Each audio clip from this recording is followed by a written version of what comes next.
OK, alors bonjour tout le monde. Bienvenue au webinaire sur l'entrevue d'accueil. On a comme invité, moi, je me présente d'abord, c'est Andréane Racette. Je suis conseillère pédagogique en francisation.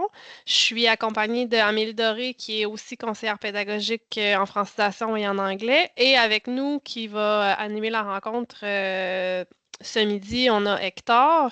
Je vais vous le présenter dans quelques minutes, puis c'est lui qui va vous présenter l'entrevue d'accueil. Donc, le plan de la rencontre de ce midi, donc d'abord, on va parler des objectifs de l'entrevue d'accueil. Ensuite, des conditions gagnantes, donc on va faire avant, pendant et après l'entrevue d'accueil. Et finalement, on va faire un survol des différentes sections de l'entrevue puis de l'intention des questions pour mener l'entrevue d'accueil de manière efficace. Puis à la fin, on va vous laisser du temps, là, on va arrêter l'enregistrement. S'il y a des questions, là, Hector pourra prendre le temps d'y répondre. Hector, en fait, son titre, c'est un agent de soutien aux collaborations école, famille immigrantes, communauté. Donc, son rôle, c'est de soutenir les familles immigrantes, de soutenir le milieu scolaire et de favoriser le partage d'informations et la collaboration entre l'école, la famille et la communauté. Il est surtout relié là, aux écoles primaires. Je vais le laisser, il va pouvoir vous parler aussi là, du modèle du centre de service là, par rapport aux écoles secondaires aussi. Sans plus tarder, Hector, je te laisserai la parole. Je vais arrêter mon partage. Merci encore une fois pour l'invitation et merci aux gens qui ont pris le temps de rester, de se connecter pour ce webinaire. En fait, voilà, Hector Contreras, comme Andréane a dit, moi, mon rôle au CSS de Découvreur depuis 2018, c'est en tant qu'agent de soutien aux collaborations école, famille, migrante, communauté. Voilà, encore une fois, disponible pour soutenir l'intégration scolaire et sociale des élèves issus de l'immigration et de leurs familles, soutenir les équipes écoles et travailler en collaboration avec les partenaires du milieu de la communauté pour différents projets en fait, qui vont avoir un impact plus grand dans nos écoles et pour nos familles. Je ne suis pas toute seule, en fait, voilà, je suis surtout attachée au milieu primaire, mais je suis accompagnée par Elodie Bussière, aussi ma collègue au primaire, et nous avons aussi le soutien d'un intervenant du Centre multiethnique de Québec, et pour les familles des réfugiés et des demandeurs d'asile, donc M. Bosnawira, qui intervient aussi au même titre au primaire et au secondaire. Et présentement, l'équipe d'accompagnement à l'école de Rochebelle, à l'école secondaire de Rochebelle, nous avons une toute nouvelle ressource, Miguel Dehé, qui est arrivé pour soutenir davantage l'accueil, l'intégration à l'école secondaire de Rochebelle, mais aussi dans les autres écoles secondaires. Donc, on est en train de développer l'offre de services et d'arrimer les pratiques gagnantes, justement, en ce qui concerne l'accueil et l'intégration des élèves issus de l'immigration. Et je me lance rapidement dans ce défi de vous partager beaucoup de choses en quelques minutes seulement. Mais il faut que je vous rappelle que nous sommes un secteur très concerné par l'immigration, par l'arrivée des nouveaux arrivants, des personnes issues de l'immigration, en étant le secteur des découvreurs, un secteur très, très vaste aussi, mais qui reçoit dans toutes les catégories d'immigration possibles. Donc, je ne rentrerai pas dans les détails, mais on a cette chance d'avoir toutes sortes de réalités en lien avec les parcours migratoires. Il y a des élèves qui nous arrivent, qui demandent, qui requièrent en fait des services d'accueil, de soutien à l'apprentissage du français. Il y a d'autres qui possèdent déjà une certaine connaissance de la langue. Dans tous les cas, évidemment, nous sommes obligés de nous mettre en action pour accompagner justement et favoriser l'intégration de ces élèves-là qui possèdent des expériences scolaires et des parcours de vie très, très variés. Selon l'origine, selon évidemment les parcours migratoires. Voilà l'importance de travailler, comme on le fait depuis quelques années, à développer une démarche d'accueil cohérente avec cette nouvelle réalité de notre centre de services. Donc, un protocole d'accueil qui se développe selon les ressources disponibles dans les écoles. Et de là, c'est dans cette démarche qu'on retrouve justement la fameuse entrevue d'accueil ou entrevue initiale qu'on appelle aussi dans d'autres milieux. C'est une démarche qui se fait à la grandeur de la région, de la province, pardon. Donc, voilà, c'est très important de se familiariser avec cette démarche. Depuis quelques temps, je glisse un petit commentaire par rapport au fait qu'après Montréal et la région métropolitaine, c'est notre arrondissement, cette fois-ci les Cap-Rouge, qui reçoit le plus des personnes issues de l'immigration, où on retrouve une concentration plus forte des élèves issus de l'immigration. Et donc, dans ce qu'on a établi comme démarche d'accueil et d'accompagnement des familles, mais évidemment, une fois l'inscription réalisée, nous avons instauré une étape pour la réalisation de l'entrevue d'accueil ou l'entrevue initiale. Il y a dans certains cas aussi un moment d'évaluation des élèves, évidemment un moment pour déterminer les classements et proposer et confirmer l'intégration scolaire. On essaie de proposer aux écoles aussi un atelier de préparation à l'intégration scolaire. Ça veut dire un moment de rencontre de ces familles pour les aider à mieux comprendre le système scolaire et répondre à leurs questions, à leurs attentes, euh, toujours dans le but de favoriser l'intégration scolaire. Et bien sûr, une fois l'élève intégré, il y a plein d'autres mesures qui s'installent. Toutes ces démarches, et en particulier l'entrevue d'accueil, évidemment, ça découle du cadre de référence proposé par le ministère de l'Éducation. Hein. Donc, on a juste adapté à notre réalité, à la disponibilité des ressources, ce protocole d'accueil et en fonction de chaque école aussi, ça continue à se développer. Et dans tout ça, voilà le modèle d'entrevue d'accueil que nous avons présentement au Centre des services scolaires. C'est un modèle qui a été construit évidemment à partir de ces cadres de référence proposés par le ministère, mais aussi ça a été un très bon exercice de consultation des différents professionnels dans certaines équipes écoles, donc pour essayer de répondre au maximum des attentes de tous les professionnels et qui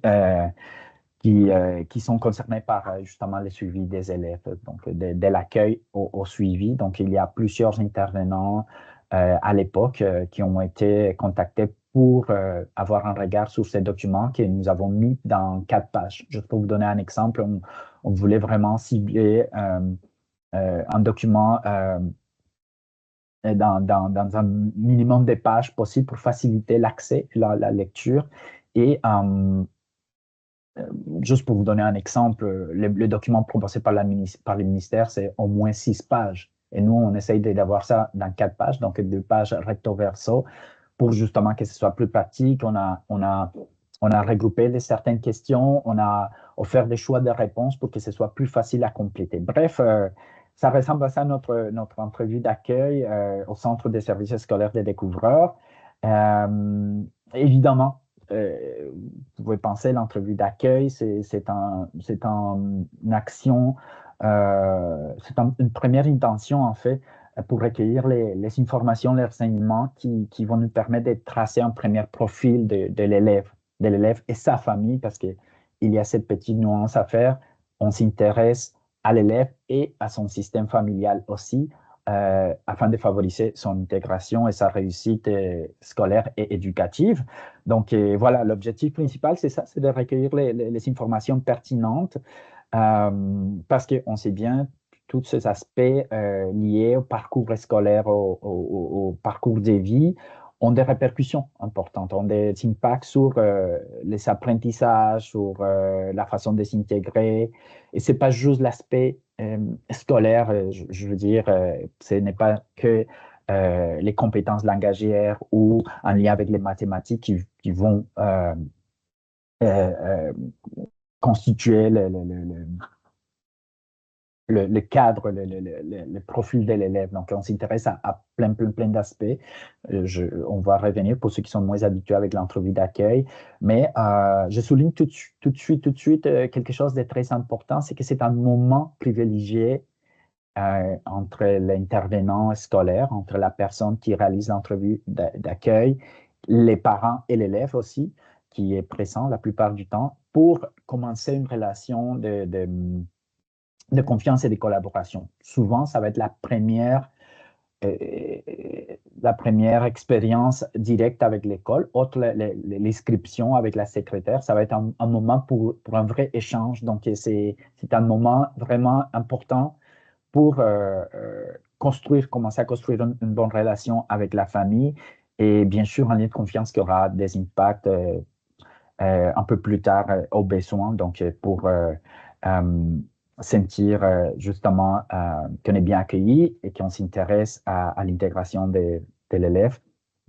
Euh, Évidemment, c'est un document à faire le plus tôt possible, donc afin de ramasser le plus possible d'informations pour que le personnel scolaire ait accès aux besoins de l'élève, à la réalité de l'élève et de la famille, et bien sûr pour prévoir la suite au niveau de l'intégration et au niveau de l'accompagnement. Donc, quand je parle de ça, évidemment, je fais référence aussi euh, au niveau des services, d'adapter les services, d'adapter l'approche euh, auprès de la famille.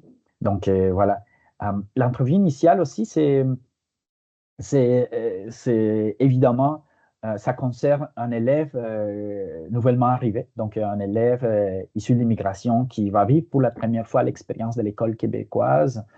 Donc, c'est notre priorité en tant qu'intervenant et en tant que milieu scolaire. Et là, je tiens à préciser que dans notre protocole d'accueil, on a développé avec les équipes écoles, dans la démarche d'accueil, il y a des gens, déjà, des ressources disponibles pour réaliser les entrevues d'accueil. Et nous, comme intervenants de soutien, on est là justement pour des situations un peu plus complexes où on va tout de suite remarquer qu'il y a des familles qui ont un parcours de vie ou scolaire un peu différent, un peu plus complexe, un peu plus éloigné du système traditionnel ou régulier qu'on a ici. On va tout de suite soutenir les écoles aussi dans des situations des familles allophones, donc des familles qui maîtrisent peu ou pas le français. Donc ça, on est là aussi pour soutenir les équipes écoles à réaliser ce type d'entrevue qui devient un peu plus complexe et un peu plus longue parce qu'il y a le thème du temps, c'est clé dans cet accompagnement, dans cet exercice de l'entrevue d'accueil. Donc, initialement, je reviens, ça concerne principalement les élèves nouvellement arrivés, donc première expérience dans notre milieu scolaire. Mais, dans un deuxième temps, on peut penser, et on le fait dans certaines écoles, on commence à les faire avec des élèves issus de l'immigration, mais qui nous arrivent d'autres écoles ou d'autres villes, mais où on ne trouve pas dans son dossier l'entrevue d'accueil, parce que ça s'est fait assez régulièrement dans d'autres centres de services, dans d'autres villes, mais si un élève qui nous arrive d'une autre ville ou d'un autre centre de service et on ne retrouve pas l'entrevue d'accueil, même si ce n'est pas son première expérience, on va quand même essayer de réaliser l'entrevue d'accueil. Et je pourrais inclure aussi, nous sommes en train de développer aussi les moyens nécessaires pour réaliser des entrevues d'accueil avant la rentrée scolaire pour l'ensemble des élèves et principalement les élèves au préscolaire. Ça, c'est un grand défi pour nous de réaliser parce que dans certaines écoles, les élèves issus de l'immigration sont très, très, très pressants, donc ça demande un effort supplémentaire. Mais disons qu'on essaye aussi de développer cet accueil aussi pour les élèves du préscolaire. Donc, principalement, on va se concentrer aux élèves de la première à la sixième année pour l'entrevue d'accueil. Donc, ça revient à ça. Bien sûr, entrevue d'accueil, euh, encore une fois, elle est adaptée à notre milieu. Euh, C'est un document qui est disponible, qui doit être disponible. C'est un outil. En fait, il ne faut jamais oublier ça. C'est un outil pour les intervenants scolaires. Évidemment, c'est un document confidentiel, mais c'est un document qui est disponible pour les personnes de l'équipe école concernées par cet élève. Donc, pensez aux enseignants titulaires, enseignants de transition, évidemment, tout professionnel qui est appelé à travailler avec l'élève. Donc, il a le droit de consulter ça, ces documents. Nous, je vais vous présenter, on va revenir bientôt dans les différentes sections de l'entrevue, mais juste pour ceux qui sont moins habitués, évidemment, on a quelques sections dans notre entrevue d'accueil. Donc, il y a les profils de l'élève, l'histoire familiale et migratoire, l'évolution globale de l'élève, le développement langagier, le parcours scolaire et le champ d'intérêt particulier et la personnalité de l'élève. Donc, comme vous voyez, il y a énormément d'informations. Je vais rapidement, parce que je vois que le temps passe vite, vous parler rapidement des conditions gagnantes pour la réalisation de l'entrevue d'accueil. Pour ceux qui sont appelés à faire des entrevues d'accueil, euh, donc en gros, dans les équipes écoles, et je crois que je ne l'ai pas nommé, mais cette année, comme nouveauté, nous avons quelques heures pour des TS qui vont soutenir aussi la réalisation des entrevues d'accueil dans certaines écoles, donc principalement les écoles du cœur des Sainte-Foy.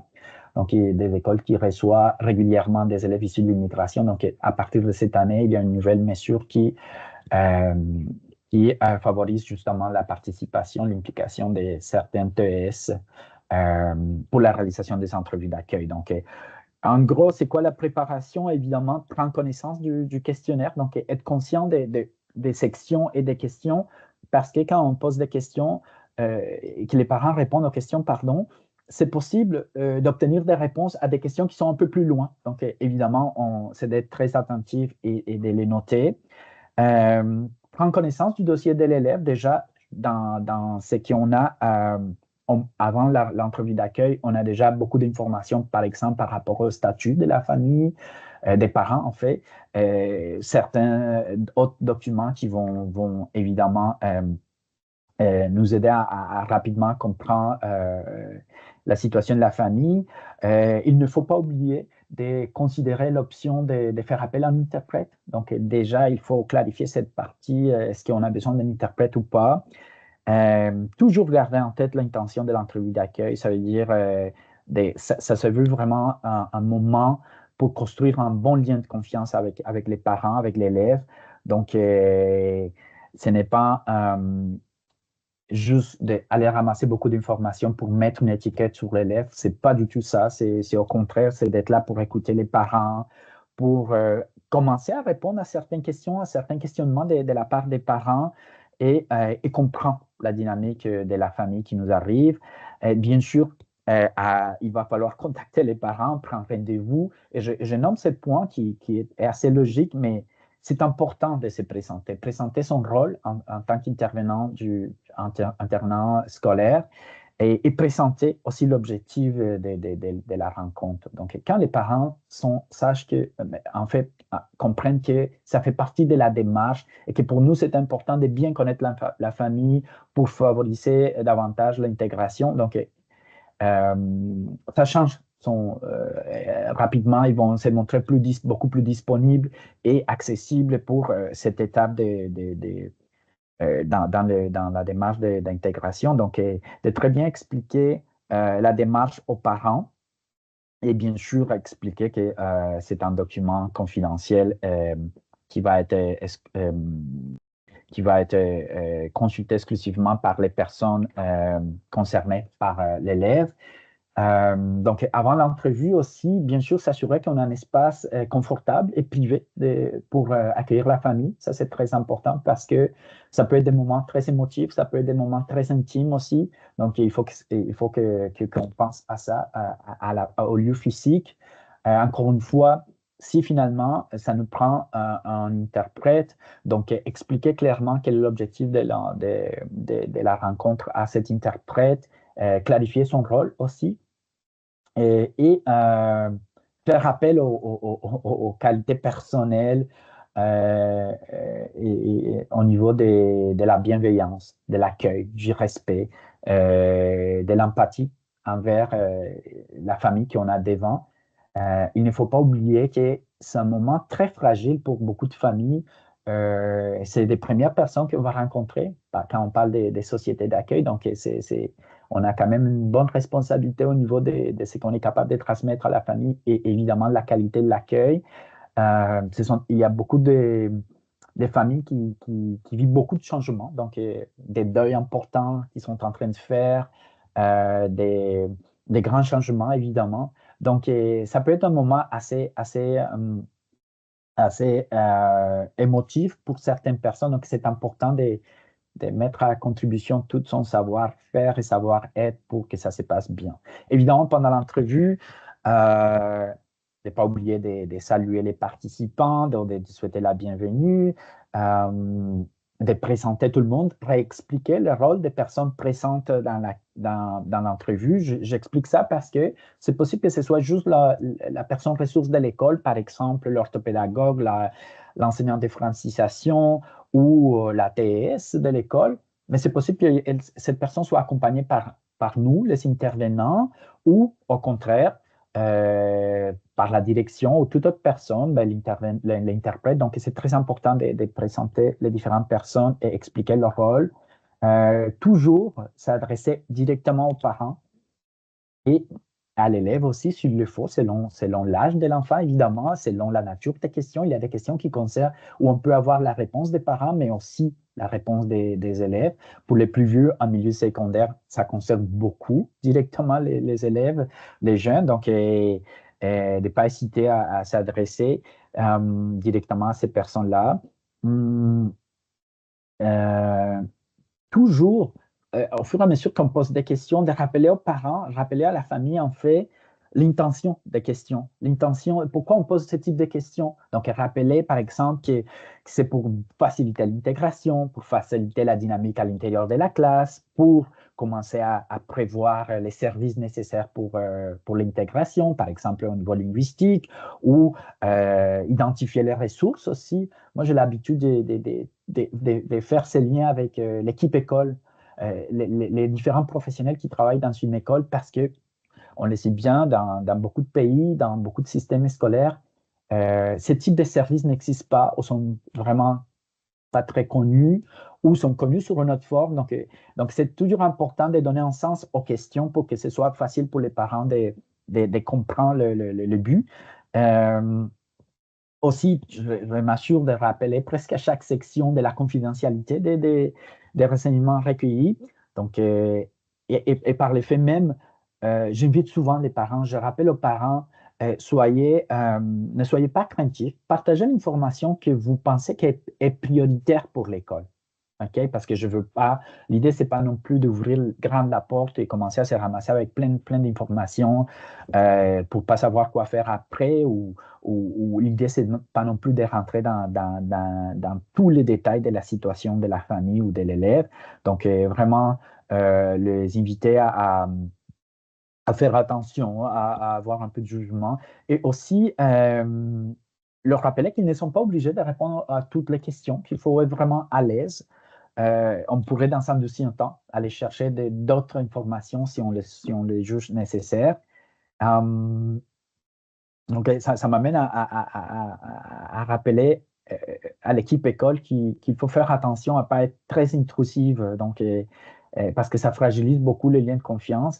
Surtout, souvent, des parents vont être méfiants parce qu'on vient juste de rencontrer cette personne qui pose beaucoup de questions.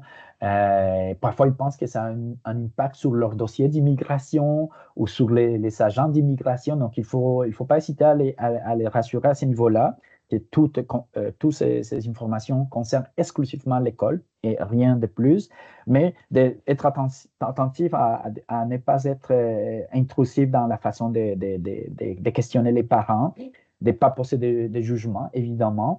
Donc, l'intention de l'entrevue d'accueil, c'est vraiment de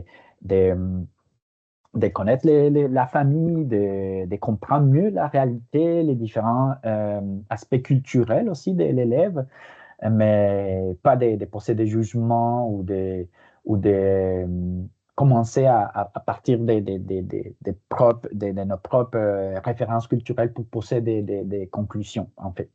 Donc, encore une fois, comme je disais au départ, ce n'est pas un exercice pour coller une étiquette, hein. C'est vraiment, c'est vraiment euh, euh, un outil pour mieux saisir et comprendre la réalité de l'élève. Il faut être toujours attentif au langage non verbal aussi. et ne pas hésiter à donner des exemples. On pose la question, mais parfois il y a des questions qui ne sont pas tout à fait simples pour certaines personnes, donc il ne faut pas hésiter à donner des exemples pour faciliter la compréhension ou l'intention de la question, en fait. Et donc, évidemment, ça, c'est surtout au moment de l'entrevue d'accueil. Comme je disais tantôt, il ne faut pas non plus rester collé au fait qu'il faut passer question par question dans l'ordre établi, parce que souvent, les parents vont commencer à parler d'une chose, ils vont nommer, dans ce qu'ils vont nommer, en fait, ils vont tout de suite répondre à 3, 4 questions à la fois qui concernent le langage, qui concernent les caractéristiques de la personnalité de l'enfant. Donc, n'hésitez pas à naviguer dans les documents pour prendre des notes. Et quitte à revenir sur une question, tantôt vous avez parlé de que votre enfant était ci ou était ça. J'aimerais connaître d'autres détails sur ça. Donc, on peut revenir sur ça. Et à la fin, évidemment, s'assurer de bien terminer la rencontre. Donc, s'assurer que quand même le maximum des questions ont été répondues, que vous êtes satisfait de l'information obtenue. Moi, j'ai l'habitude aussi de redemander, malgré tout, redemander aux parents, est-ce que vous avez déjà vu l'ensemble des questions? Est-ce qu'il y a des choses auxquelles qu'on n'a pas nommées ou des éléments que vous voulez quand même préciser? Parce que une heure après avoir commencé l'exercice, peut-être qu'il se sent plus en confiance pour revenir sur certaines questions. Et ça arrive souvent. Ah, mais tantôt, quand on parlait de telle question, j'aimerais préciser telle chose. Donc là, il se sent plus en confiance, il comprend le but de l'exercice et là, ils sont plus ouverts à partager d'autres choses. Donc, n'hésitez pas, avant de terminer la rencontre, à demander aux parents s'il y a d'autres précisions ou d'autres informations complémentaires. Et bien sûr, remercier tous les participants et informer les parents des prochaines étapes. Et finalement, pour l'entrevue, en fait, c'est une étape un peu plus difficile, qu'on trouve un peu plus difficile parce que c'est prendre le temps de rédiger l'entrevue d'accueil, de faire les tris dans les informations recueillies, parce que tout n'est pas nécessaire pour le milieu scolaire, de s'assurer de la mise en page des réponses données par les parents, transmettre l'entrevue d'accueil. Nous, on a commencé à le faire en version PDF, donc on les transmet à la direction de l'école. Et c'est la direction de l'école qui, évidemment, va juger à qui on transmet ces informations-là. On fait un petit rappel sur l'importance de la confidentialité, évidemment.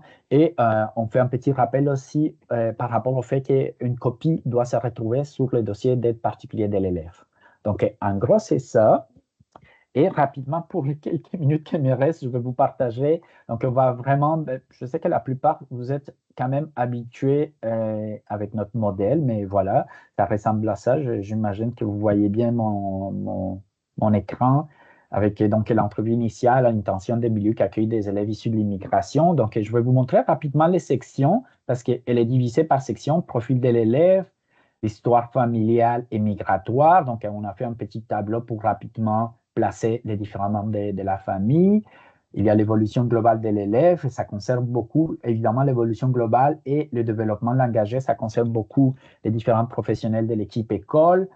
La question centrale de tout ça, le parcours scolaire, donc avec tous les détails en lien avec le parcours scolaire de l'élève, on va revenir tantôt. Et finalement, la section concernant les intérêts et la personnalité de l'enfant. Donc, qui, comme je dis toujours, c'est ma partie préférée parce que c'est la partie qui va faire vraiment une différence. Même avant, un élève peut avoir toutes les capacités nécessaires au niveau des mathématiques ou au niveau langagier, mais ça prend certaines conditions pour qu'il commence à cheminer ici. Donc, si je reviens rapidement sur la première partie qui semble être très, très, très de base, en fait, ce sont les coordonnées, comme vous voyez. Mais en fait, c'est assez important. Parfois, on néglige cette partie, mais ce que j'invite les gens à faire, c'est de consulter la fiche d'inscription, donc au moment de l'inscription, donc les formulaires d'inscription, pour valider que les informations sont exactes et sont à jour. Parce que souvent, c'est rempli à la main, donc on peut faire des erreurs au niveau de nombre. Et je vois souvent des erreurs dans les choix des noms aussi, des noms, prénoms. Parfois, les parents vont se tromper. Parfois, ils vont inscrire les autres prénoms ailleurs. Donc, il y a une partie dédiée à ça pour valider si tout est correct, l'âge, revenir sur l'âge, sur la langue maternelle, la langue parlée à la maison, parce que certains parents sont craintifs, ils vont écrire langue maternelle, langue parlée à la maison, français, juste parce qu'ils ont en tête que c'est possible de se faire refuser une place à l'école s'ils écrivent, par exemple, que c'est l'arabe ou qu'ils ne maîtrisent pas bien le français, parce que ça fait partie des conditions dans d'autres systèmes scolaires. Hein.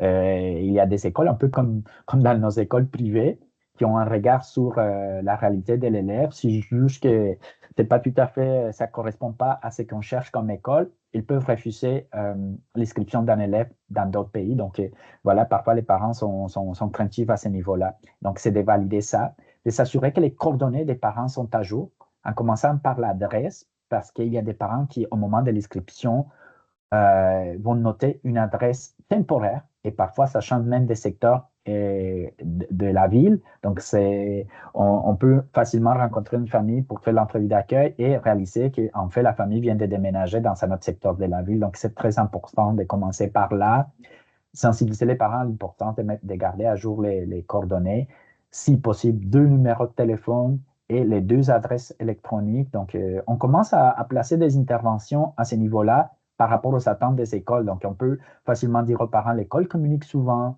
l'enseignante envoie beaucoup de communication. Donc, c'est important que les deux, vous soyez à l'aise avec cet accès à l'information. Bref, évidemment, la langue maternelle des parents, c'est très important de savoir comment communiquer. Est-ce que c'est juste arabe, espagnol, ou c'est un peu de français, ou français avancé? OK, on sera capable quand même de communiquer. Donc, c'est important de regarder ça pour bien connaître les besoins de la famille. Dans l'histoire familiale, évidemment, ce sont des questions qui concernent l'environnement familial. Donc, on va identifier chaque membre. Moi, j'aime bien identifier aussi par ordre dans la fratrie. Est-ce qu'il y a des frères, sœurs plus vieux? Quelle place occupe le jeune à l'intérieur de la famille? Donc, moi, je vais les placer par ordre si c'est les derniers. Donc, il se retrouvera en dernier. Il y a des détails aussi au niveau des conditions particulières qui pourraient faire défaut ou alourdir les processus d'intégration de l'élève et de sa famille, par exemple dans une activité, établissement, parents à la recherche d'un emploi. Donc, déjà, on sait que peut-être qu'il va falloir soutenir la famille à ce niveau-là ou être patient pour le paiement des frais ou de certaines activités avec les matériels scolaires, par exemple, ou le contraire, les parents sont déjà en emploi à temps plein. Il y a des parents qui vont parfois écrire aussi au niveau des informations concernant la langue. Évidemment, vous voyez les statuts, la catégorie, c'est très important. Ça va vous donner des idées au niveau du parcours de vie de la famille. Donc, ce n'est pas la même chose quand on est un réfugié qu'un travailleur temporaire qui arrive avec un emploi déjà. Vous retrouvez la question 4 qui souvent, c'est la question peut-être la plus difficile pour les gens qui réalisent l'entrevue d'accueil parce que c'est là où on peut facilement déborder au niveau des détails personnels, des détails plus intimes, mais c'est toujours de guider les parents dans leurs réponses. Vous voyez quelques exemples justement au niveau de la transition dans d'autres pays, les conditions particulières avant de quitter leur pays d'accueil. Donc, bref, il y a ce type de choses. C'est important de voir au niveau de la famille élargie qui peuvent faciliter ou pas l'intégration de l'élève et de la famille. Donc, est-ce qu'on doit être plus présent ou moins présent parce qu'il y a d'autres membres de la famille qui sont là depuis quelques années qui peuvent faciliter l'accès aux services? Vous voyez évidemment l'évolution globale de l'élève. Il y a les questions concernant le développement global et en fait l'engager aussi. Évidemment, ça nous donne une idée de quel type de services on a dû solliciter par les passés pour cet élève, quel type d'intervenants ou professionnels ont déjà travaillé auprès de l'élève. Et nous, on peut anticiper justement les ressources nécessaires à l'intérieur de l'école pour continuer dans le même sens ou favoriser encore plus l'intégration de l'élève. Ici, dans le développement langagier, évidemment, il y a la place normalement on met français, anglais, mais évidemment, il y a un espace vide pour écrire la langue maternelle de l'enfant, par exemple arabe, espagnol. Et c'est à partir des précisions des parents. Hein. On peut écrire toutes sortes de questions. Est-ce qu'il comprend? Oui, non, il ne comprend pas du tout le français. Ou on pourrait écrire aussi quelques notions, les notions de base, il connaît quelques sons, quelques lettres, l'alphabet. Donc, c'est à nous de préciser le plus possible, c'est pour nous donner une meilleure idée de comment ça se passe à ce niveau-là. Dans la question du parcours scolaire, en fait, la section du parcours scolaire, évidemment, mais là, vous les voyez principalement pour les primaires, mais évidemment, pour les secondaires, on ajoute des lignes qu'on peut toujours effacer aussi, selon le parcours de l'enfant. Évidemment, si on reçoit un tout petit qui est rendu juste en deuxième année, ben, on peut effacer les restes pour rendre la lecture plus agréable et mettre toutes sortes de détails au niveau de l'organisation de l'école, de comment ça s'était géré avant. Et par après, vous voyez, il y a plein d'autres questions qui continuent à préciser davantage toute la routine scolaire. Hein. Et quel type d'école, combien d'élèves dans la classe. Et là, on prend comme référence la dernière année, surtout, mais quel était l'horaire? Donc, quelle est l'habitude de l'élève? Est-ce qu'il passait toute la journée ou juste une demi-journée à l'école? Est-ce qu'il allait à pied ou il est habitué à prendre les transports? C'est des aspects qu'il faut considérer parce que si on va instaurer un service de transport pour la première fois, donc il faut quand même s'assurer avoir un regard sur cet aspect parce que ça va être la première fois que l'élève va prendre un service d'autobus, ou même chose pour les services de garde, pour les activités parascolaires, les devoirs. Moi, j'aime bien noter aussi le fait que la plupart des élèves sont habitués, avaient la responsabilité de faire des devoirs à la maison. Donc, il y avait cette habitude. Donc, c'est un élément qu'on peut considérer ici dans notre système. Donc, il y a tout ce qui concerne les codes de vie à l'école avant, les habitudes, l'organisation dans l'ancienne école. Ici, dans les tableaux, souvent, je vais noter comment ça s'est passé, la période de la COVID, quel a été l'impact, comment ça a fonctionné. Est-ce que l'école a tout simplement fermé ou on a continué à distance, en classe virtuelle? Donc, des éléments au niveau des cours de langue, comme vous voyez, toutes sortes d'informations qui vont faciliter justement le quotidien dans la classe, ce qu'il aime, ce qu'il n'aime pas, les habitudes. Et finalement, parce que là, on est pas mal réduit à la fin et on dépasse même toute la question des intérêts de l'enfant. Donc, au niveau des habitudes de la lecture, en étant un élément principal pour nous, au niveau des sports qui peuvent faciliter son intégration, les arts plastiques, la musique, la danse, le chant, tout ça. Quel type d'activité il aime? Quelle est son habitude? Autre l'école, qu'est-ce qu'il aime faire? Donc, des choses, des éléments qui vont faciliter, encore une fois, l'intégration. Et toutes sortes de questions concernant son comportement, ses habiletés sociales, l'autonomie, qu'est-ce qu'il est capable de faire ou pas, des situations spécifiques au niveau de la gestion dans la classe, est-ce qu'il participait ou pas. Toutes les questions que les parents peuvent, et on peut aider les parents à aider les parents à penser à certains éléments. Donc, on peut toujours, bon, voilà, au niveau de l'autonomie, l'hygiène, faire les devoirs, organiser son matériel scolaire, prendre des responsabilités. Vous voyez, il y a toutes sortes. Est-ce qu'il est capable de finir une tâche ou pas? Donc, à vous de remplir comme il faut tout cet aspect, et si les parents sont un peu gênés. Je vais m'arrêter là parce que là, c'est pas mal fini le temps. Je ne sais pas si on a encore 2-3 minutes pour des questions. Oui, ben on va arrêter l'enregistrement là, si les gens veulent poser des questions. Donc, merci Hector.